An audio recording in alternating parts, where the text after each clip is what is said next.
Hello and welcome to the Week in Review for Module 8, the last module in the class. So congratulations, you made it all the way through. You've read this entire textbook, which is quite a bit. So good job with that. And hopefully you found the textbook pretty enjoyable along with the supplemental lectures. The general comments that I've gotten back from you so far on the textbook has been that you have enjoyed the textbook. So I do know it has some faults. Probably the biggest one is that a few of you have mentioned is you wanted more comparison with some of the international or the other countries' national healthcare systems and the U.S. So with that in mind, I am going to be posting a video later on this week on the Canadian healthcare system. So take a look at that. I think it's very informative, and it only runs about 8 to 10 minutes long. So take a look at the Canadian healthcare video. All right, well, let's jump into the course and talk a little bit about what we're doing this week. All right, so let's just go ahead and get my picture off here. And we are doing our normal readings and presentations. We have our weekly assignment, which will be the same thing we've been doing. Pick a couple of words, get some definitions out there. We've got our research project 4. So you're done with the big presentation. Now you can sit back and relax, watch your fellow classmates' presentations, and post those feedback comments in those discussion areas. Remember to be kind and all of that stuff. So, which I know you will be. So good with that. All right. So don't forget to complete that for some kind of the easy points here. We got our Module 8 discussion. Module 8, we're going to be talking with this discussion kind of about two good things with the U.S. healthcare system and two kind of bad things with the healthcare system kind of currently. The whole theme of Module 8 is talking about the future. And you know, with the Affordable Care Act coming out, and I've had a few of you have asked me questions about the Affordable Care Act and whether I thought it was the right thing to do. I don't know. I mean, I don't know if it was the right thing, but we had to do something. And considering the political forces, whichever political side that you're on, you know, I try not to be on any political side other than what works. So I think it was the best that we could do at that particular time. Again, I don't know if it's going to be the answer overall. And then as I was thinking kind of why did it kind of fail with our original healthcare system that we've talked about, you know, the original, if you go back to, you know, 10 years ago, what we were like with insurance companies, basically these third-party payers coming in there and Medicaid, Medicare coming in there. And, you know, healthcare costs were skyrocketing and out of control. And why did all that happen? Well, generally, I'm kind of a free market person. What that means is I believe that if you leave businesses alone and you leave their consumers alone, that good solutions are found in the mix. Might be, you know, got to have a little bit of government oversight, especially with something as important as healthcare. But basically, try to leave them alone, and it should work itself out.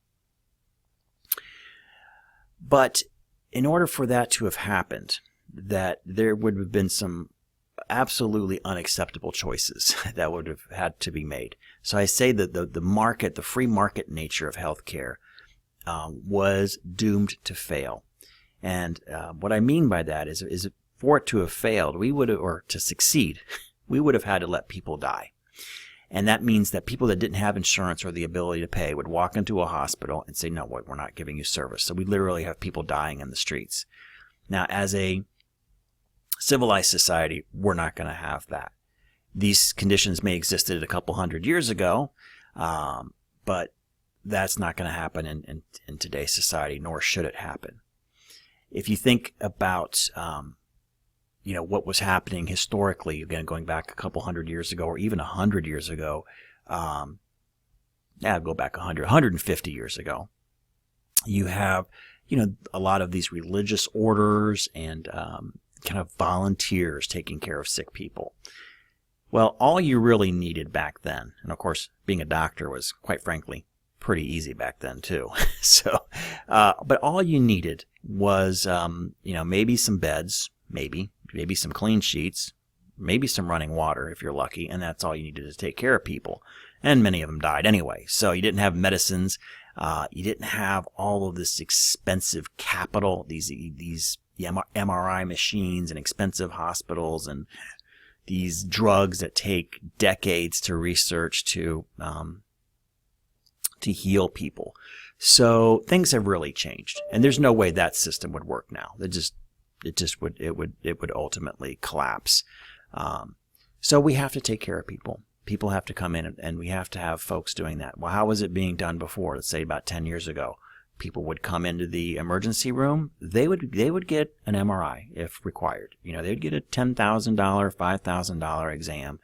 They would do a $2,000 CT head exam on somebody, and no, we're not going to get paid on it. But still, costs were incurred. Machines were there, staff was there, technologists were there, nursing, physicians, all that was there, and they needed some form of compensation as well. So what you had was something called cost shifting, where those insurance, where the prices were inflated on one end for those that could pay, to offset what was happening for those that couldn't pay. That system's, that's not going to work either, which it didn't. It's not really an equitable way to attach those costs with those receiving health care. So I do think that with the Affordable Care Act, it does try to get everybody into the system. It tries to get everybody to pay a little bit if they are able to pay. So I think that's better than nothing. And I do think it's at least a step in a right direction. One of the things, I get another little thought here, was that one of the students in this class last week was talking about the insurance exchange. And that, for fun, you may just want to go check it out at healthcare.gov and see what it looks like. Now, if you go through there, I actually went through there when it first came out just to see what a quote would look like for me. And it asked some questions: Social Security number of dependents, where you live, what region you live in. And then after I went through all these questions and set up my account, it did give me some choices. And the choices, there were pages and pages of different policies that I could get. They were rank ordered. You probably remember this from the textbook. You had the gold, the gold, silver, bronze, and there's even a platinum level out there. Of course, you get to pay more for the more that you get. That's usually a deductible issue. Your deductibles get lower and your premiums go up. But it was a little bit of a sticker shock when you look at those prices on how much it costs to get that. And again, there's adjustments for everybody depending on level of income and whatnot. But the thing that it really made me think about was, for all my life, I've received my healthcare, my healthcare insurance coverage was provided through my employer, which my employer has always paid a portion of that. So when I see, my check every week or every 2 weeks, I get a few $100 or $150 taken out of my paycheck, or about $300 per month. Yeah, it's, a lot, but it seems doable. But when I think about the employer's paying probably a 50% of that behind the scenes.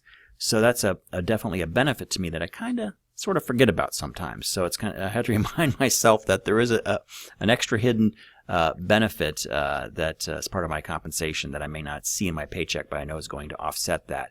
So it all of a sudden makes my health insurance look pretty affordable, especially compared to going out to the exchange. If I didn't have the exchange, though, back in the day, my prices would have been even more. And then a lot of other things with the Affordable Care Act, with pre-existing conditions and all of that stuff can come into play, which that has been done away with. So take a look at that. That's healthcare.gov.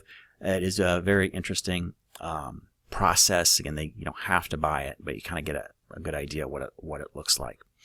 All right, so again, going back to this whole thing about healthcare, I think, again, we're not going to let people die in the streets. We do need some solution.